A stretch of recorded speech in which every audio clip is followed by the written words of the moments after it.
you mentioned your daughter before Mm-hmm. and that whole journey and stuff like that. Mm-hmm. Would you say that, your daughter was your biggest motivation and stuff like that? Because I'm sure there's a period of your life, especially at 17. Like I'm sure Yeah. there's a period of your life between 17 to your 20s where you're like, what am I going to do with the rest of my life? Yeah. I'm Yeah. 17. I don't You know and I, what I'm going to do with I don't know who I am. you How and I, did you to cut you off? Sorry about that, but like that's how okay. did you go from holy crap, this is a huge obstacle to all of a sudden this is my greatest motivation? So to answer that question, you have to understand, and people, your listeners have to understand, I was a child expecting a child, right? So at 17 years old, we think everybody's been 17 before. We think we know it all. Um, but when I was in school, and I'm a little bit older than you, we had movies in health class. And in health class, they were talking about sex ed and all this sort of stuff and prophylactics and everything that you can do to avoid pregnancies and safe sex and abstinence and everything of that sort, right? But there was a movie that they showed. The movie was janky. Okay, it was like done in the late 70s, early 80s, and it was a VHS tape back then because that was still a thing, and it had the Yeah. little lines going through it, right? So, but ultimately, the VHS tape was a boyfriend and girlfriend, high school age, that found out that they got pregnant, and what you see illustrated in the video was that the dad went to go work for fast food, and the mom went to go work for cleaning houses. And I'm not crapping on either of those two industries. You can make a ton of money in both, but um, I basically got out of that my future is going to be working in fast food. Like I have no life beyond that. And so when I found out that my ex-wife was pregnant, I instantly thought, well, there goes my life. And it was 2000 and I think it was 2002 when we found out. And I mean, September 11th had just happened. I was very much wanting to go into the military. Like that was my thing. That was my plan. My plan was to go into the Air Force. And so I had already talked with recruiters, all the things. I'd shaved my head, like the whole works, right? Yeah. And once they found out that I was having a baby, they basically said, "Hey, you probably shouldn't go in right now because, we're at war kind of thing. You got a baby." And Mhm. I went, okay. And so I pivoted and I got kicked out of the house. I went from living with my mom to living with my mom's mom to living with my dad to living on my own. I graduated high school early. I made sure to get that done. And I instantly went to work for fast food. Again, that's what I thought I needed to do. And so I went to work for fast food until I realized that the minimum wage that they were paying me wasn't going to cut it. I went to work for retail. I went into some sales, and then ultimately I went into banking. And I spent the better part of a decade plus, 15 years, 18 years in banking, and now I work in finance for a state entity. But that being the case, it was a struggle, man. To answer your question again more Of course. specifically, I was a child getting ready to raise a child. I didn't understand what was needed to raise a baby. I didn't know the cost of diapers. I didn't know the cost of rent. I didn't know the cost of gas to go to and from work. I didn't know that there were overdraft fees. I remember one time I had so many overdraft fees. I ended up I had this Coca-Cola bottle. It was a big bottle, okay, like a 3 foot tall bottle full of coins. Okay. And I took it to the casino because we have casinos here in Nevada, and I got it cashed out, right? And it was like $400 or something like that. And I was like, "Oh my gosh, this is a ton of money." And I deposited it in my bank, and I had almost $400 worth of overdraft fees.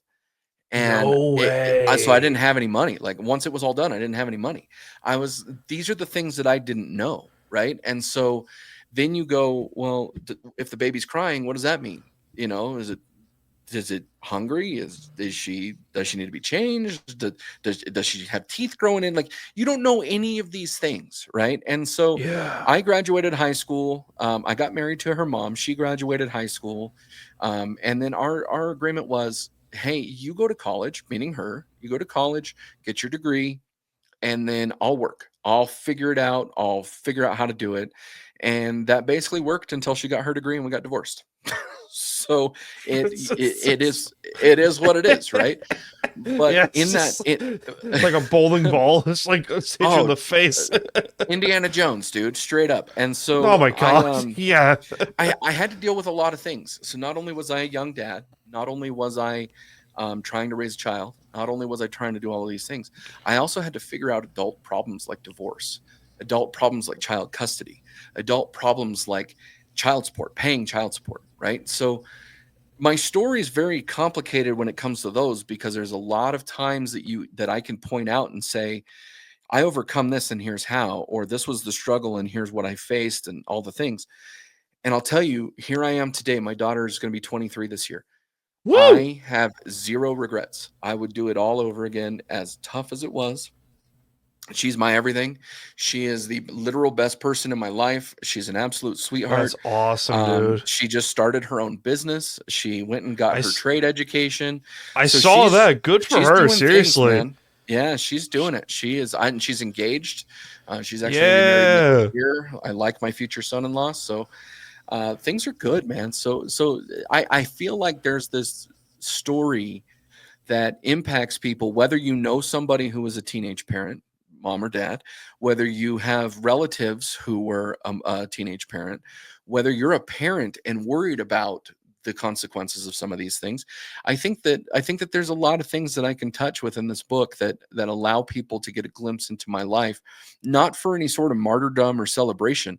I just think that it's a good lesson to learn. And you and I talked a little bit about like biblical stuff in your podcast. Not saying that either of us are super religious or anything, but there's a term that they talk about in the Bible where Jesus would teach parables, right? And so parables is Yeah. basically a metaphor of, hey, I'm going to tell you, like, if you teach a man to fish, he'll fish the rest of his life. But if you give a man a fish, he's always going to come back for the fish, right? So it's a metaphor Hmm. on an overall thing.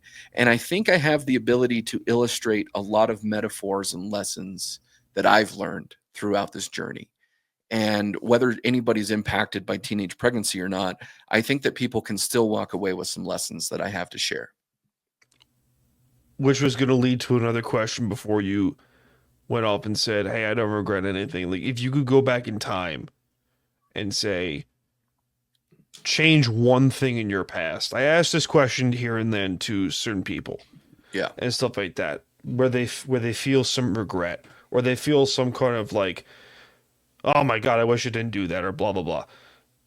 I asked this question because you mentioned that you don't have any regret.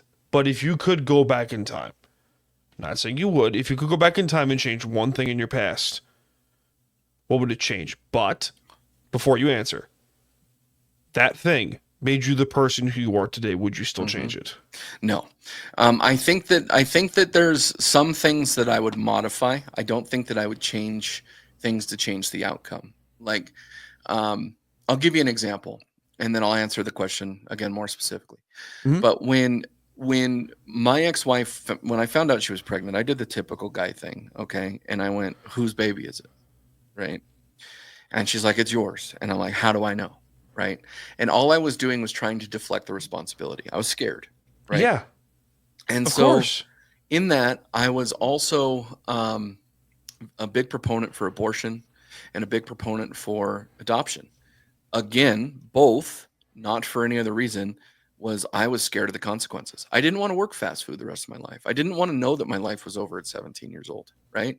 And so I was, for lack of a better word, a jerk, and I think um trying to have an adult relationship with my ex, with her mom, um became complicated because both of us didn't know our own responsibility within the relationship. Both of us didn't know the healthy boundaries and the healthy communication styles that I've learned since. Both of us didn't know what it was like to respect somebody. We felt forced to be together. Like there was a lot of us, or there was Yeah. a lot of our people that were saying, "Hey, you got to get married now. Hey, you got to do this. Hey, you got to do that." And we listened to a lot of them. And I think should we have not done that and just been able to maintain a decent relationship? I think we probably could have avoided a lot of, court costs. I think we could have avoided, a lot of things like that. And really, I had to do a lot of maturing, man. I mean, I was not a nice person. Like I thought I was. I thought I was everything in a bag of chips. And there were times that I was a jerk. I was rude, and I can acknowledge that now. And likewise, I have to give her the credit. She was a good jerk too. And there's a lot of things that go to it. But I think for me, I wouldn't change anything because I also have the fear of the butterfly effect. Like you change one Yeah, thing and all of a yeah, sudden, like, next thing you know, you're like working in a factory in India or something. And I don't yeah. I don't want to do any of that. So I would go through all the heartache, I'd go through all the heartbreak, I'd go through all the hard times, I'd go through all the financial difficulties. Of I'd do it all course, again, man. of course. I mean, you mentioned the butterfly effect and stuff like that. It's like, oh my god, like all of a sudden it comes to bite me in the rear end. Mm-hmm. You know what I mean? I mean, I've been through that myself a few times, and I'm grateful for the people that I have and the people that I've gotten to know over the years Mm-hmm. and stuff like that. You're definitely one of them. And our episode of Unfiltered Discussions. I mean, I've done a few sit down episodes in the past, but I never really got to sit down and just Yeah. spew out everything Yeah. or most of everything about, life. Right. And the thing that I try to tell people, like the whole BS sessions thing, is not just about, hey, this isn't a place for you to just spew out whatever. We're also here to have a comfort zone. This is a comfort Right. zone in the end. Right. And we could crack jokes. We could drink some beers or whiskey or whatever, or wine, whatever you're into. Who cares? Right.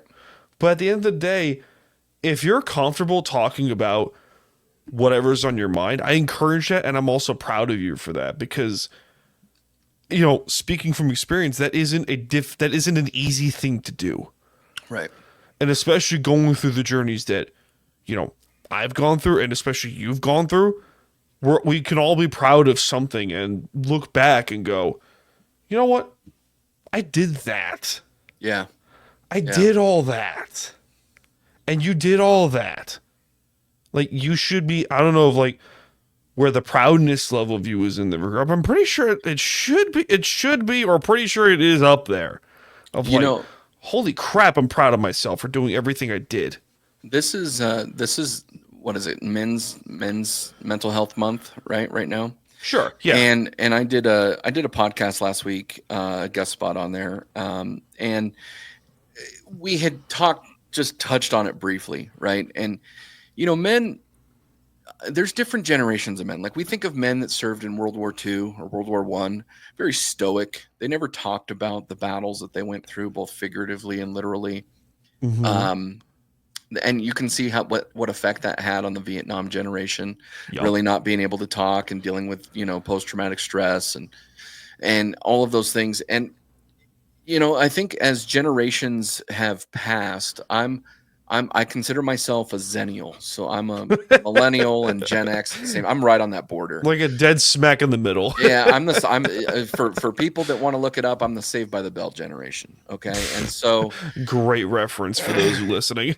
yeah, and so for me, while I acknowledge that I have feelings and whatever, I think for me there's been more of a focus on mental health for the things that I've been through. I mean, I have a wonderful relationship with my mom. I love my mom to death, but when she kicked me out of the house, that was a really hard time for me to get past. And there's been certain things in my life, like with my mom or with my ex-wife or different people, that I've had to learn how to forgive. And I've said constantly on multiple platforms and in multiple modes that forgiveness is not for the person you're forgiving. Like forgiveness is for you. And so Yeah. if you choose to forgive somebody, you are allowing the weight of the burden to leave, and you're saying, regardless of what happens next, I'm okay. And it doesn't Mm-hmm. mean you forget. It just means that you forgive. And so I've had to learn some things the hard way. And going back into the mental health part of it, that was one of the journeys that I had to take with mental health, was really going through the forgiveness pattern. I had to do some maturing. I had to take some accountability. And like I said, I didn't treat my ex-wife very well, and I'm sorry for that. I really am. Um, And that being the case, the consequence is what it is, and I can't change that, nor do I want to. But it has made me into a better man. And so in, I think the future generations, the Gen Zs, the what is the Gen Alphas, the next one coming up. I don't know. I think that there's a very, very broad focus on mental health, which is good. I just think that there's potential to make it a crutch. And in my generation, it was like acknowledgement and move on, right? Whereas my Mhm. dad's generation, it's we don't talk about it. And his Yeah. dad's generation, you never saw the man cry in his entire life. I have no problem shedding a tear if it's necessary. But I'm very much about handle your business, acknowledge what's going on. Like if you're going through a circumstance, it's okay to feel a certain way, but you have to move on. You have to get the strength. You have to feel it. You have to go through that. And if for no other reason, you're going to be stronger on the other side. And that's like the biggest thing that I've learned going through this is that, yeah, I've had struggles, but I have to get past it. My weight loss journey right now, right? Like I'm making Yeah. progress, but I have to be uncomfortable. I have to be okay being hungry. I have to be okay exercising. I have to be okay drinking water. Like that's a hard thing, right? And Yeah. so, you have to be uncomfortable. And I got into the whole podcast thing as a fan of Joe Rogan, and I'm still a fan of Joe Rogan. And um, one of the things that he says is he puts his body into submission.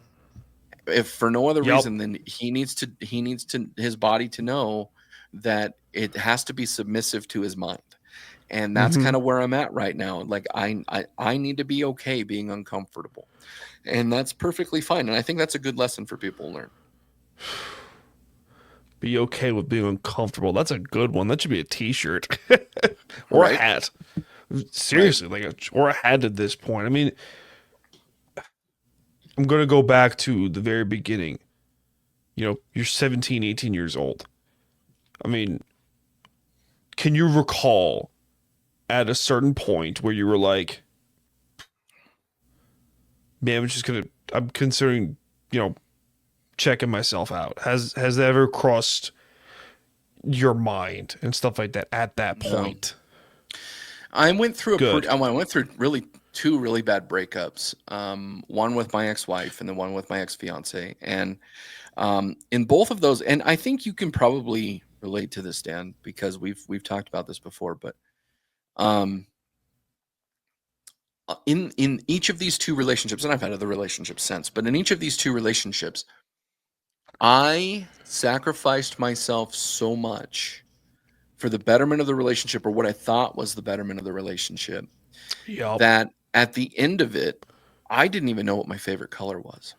Wow. Like it got to that point, right? And so when I was married and we were going through a separation or divorce, either one, because we separated a few times, I remember that. So I didn't have any friends. I isolated myself from my friends because she didn't like them.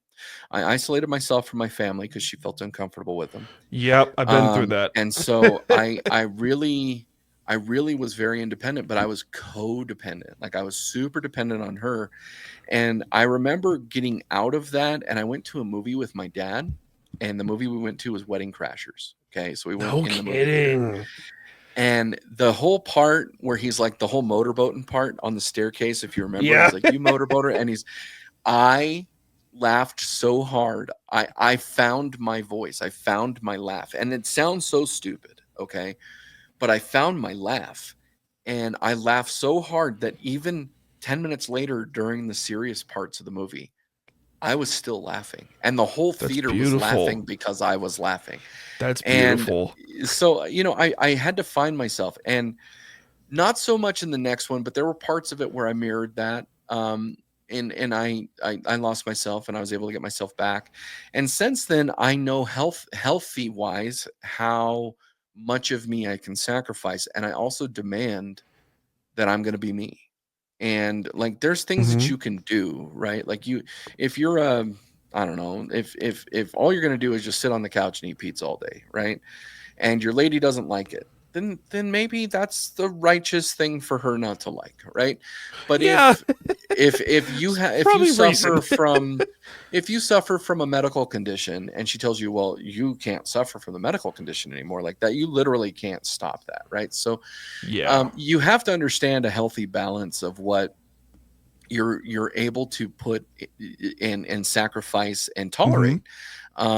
And so I've learned that, and I found that in doing all of those different exercises and finding out more about me and my preferences and my likes and my warts and my faults and all that sort of stuff, I've been able to adjust my expectations. And I remember when I was going through it, I mean, I was in the thick of it, right? And I was going through this toxic relationship. My aunt, I talked with her a little bit, and she said, "Hey, take the person off the pedestal." And I said, what are you talking about?" And she says, "You have this person on a pedestal. Take them off." And I said, "What do you mean?" And she says, "Well, you're expecting That's the deep. pedestal label. You're expecting the pedestal level of treatment. And you're getting your hopes up because you're expecting this high of a level.